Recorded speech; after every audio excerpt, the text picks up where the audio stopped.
Hello everyone, I am Yashveen Khan and today we are discussing the case laws on contract law.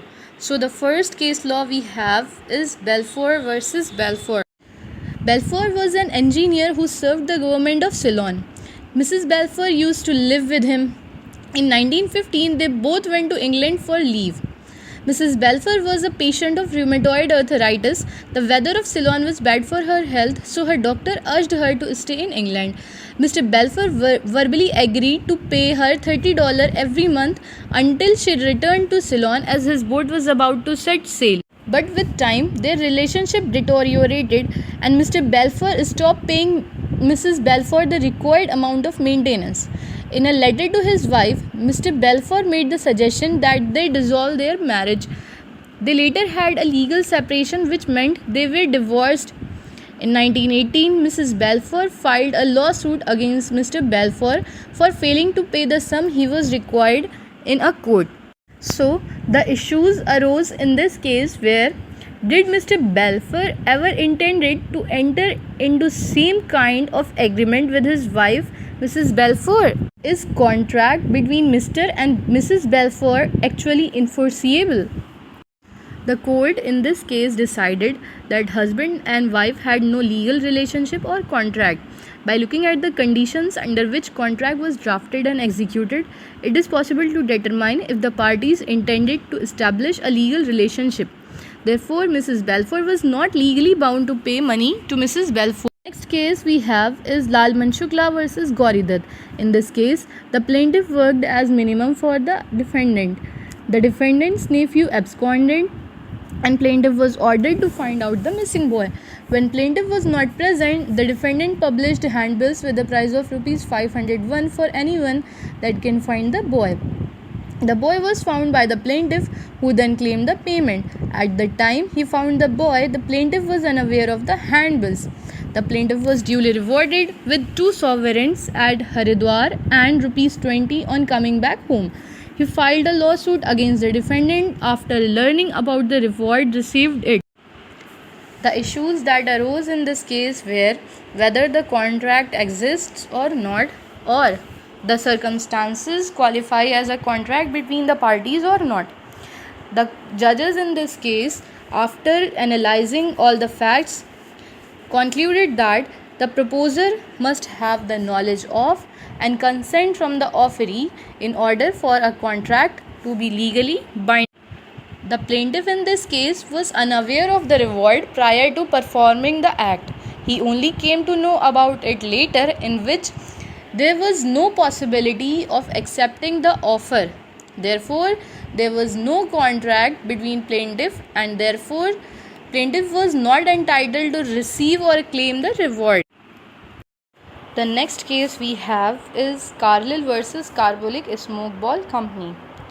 In this case, the Pall Mall Gazette carried advertisements from the Carbolic Smoke Ball Company for their smoke ball product.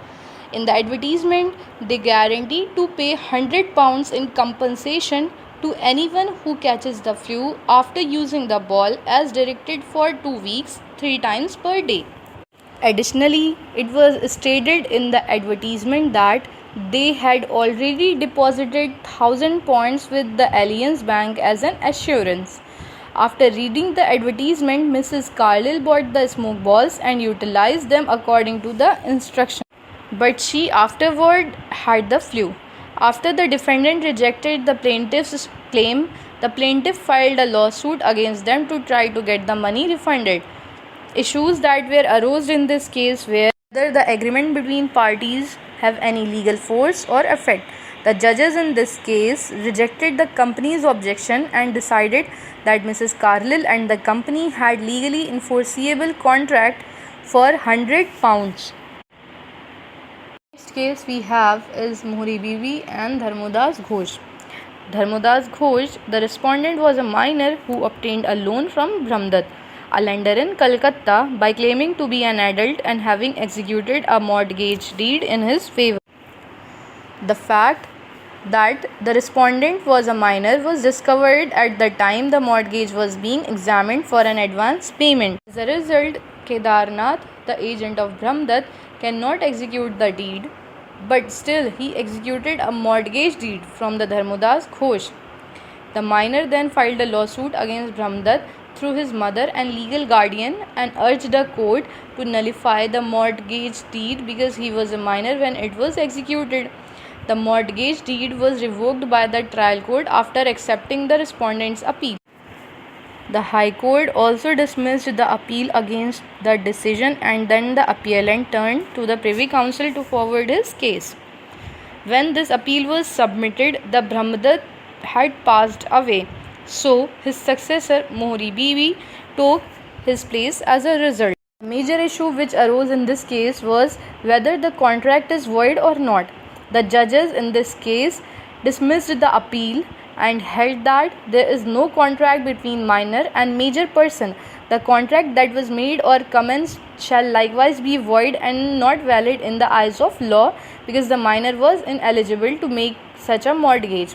Therefore, as he was not bound by the commitment that was expressed in a contract, Dharmodas Ghose cannot be made to return the sum of money that was advanced to him. The next case we have is Chinnaya versus Ramayya. In this case, an elderly widow was providing funds from her estate to her sister, the plaintiff. Later, through a gift deed that was officially recorded by the relevant authorities, the elderly woman passed her property to her daughter, the defendant. The deed was executed based on the condition that defendant would be paying some 653 rupees annually to the old woman's sister, the plaintiff. Thus, defendant and plaintiff reached an agreement in which the defendant committed to pay the agreed upon sum each year. The defendant, however, refused her promise to the plaintiff regarding the annuity after the elderly woman passed away. To get the annuity that the respondent had promised, the plaintiff sued the defendant. The issue which arose in this case was whether the plaintiff would be able to sue the defendant for the sum promised in a contract where the mother of the defendant, that is plaintiff's sister, provided the consideration.